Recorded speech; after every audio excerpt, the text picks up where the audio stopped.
é um TDAH, mas tem questões que vêm em decorrência desse próprio quadro.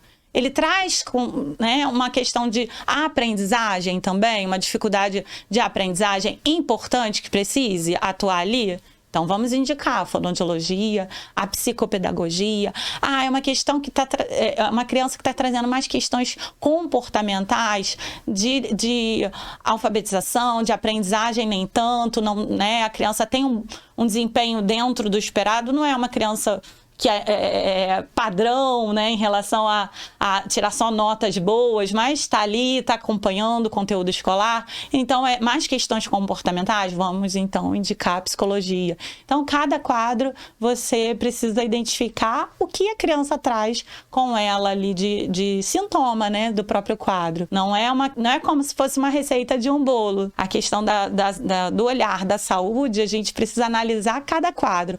Apesar de ter, né, sintomas que preenchem aquele quadro, mas cada criança vai se apresentar de uma forma. E no adulto, né, como você perguntou, sim, existe em evidências, existem, sim, pessoas que estão se diagnosticando, né, buscando ajuda tardiamente. Por quê? Porque o TDAH está sendo muito mais divulgado agora, porque a gente tem muito mais informações, até em nível, né, de internet, que auxilia essas pessoas a perceberem esses sinais que lá atrás, na infância, né, não perceberam. Então, normalmente são adultos que esquecem as coisas com facilidade, são adultos que têm uma desorganização do próprio dia a dia, não consegue se organizar, se planejar com as questões do que ele precisa executar no dia a dia. São adultos que normalmente também têm dificuldade com se planejar, planejar rotinas, planejar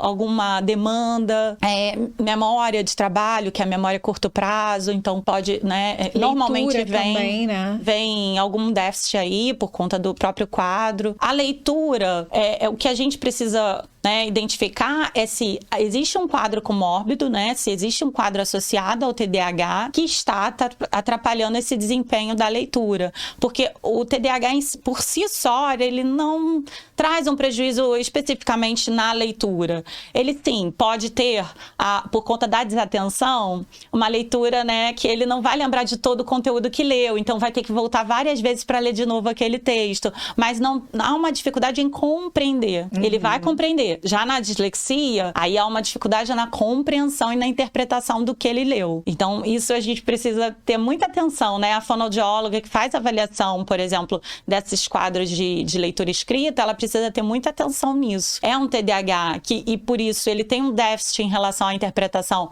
porque ele está desatento, o tempo todo o cérebro dele está ali com informações e ele não consegue focar no que ele tem que focar, que é, por exemplo, um texto que ele está lendo. Ou é uma criança ou um indivíduo que tem um quadro comórbido, tem uma dislexia e traz essa dificuldade de interpretar e decodificar a leitura.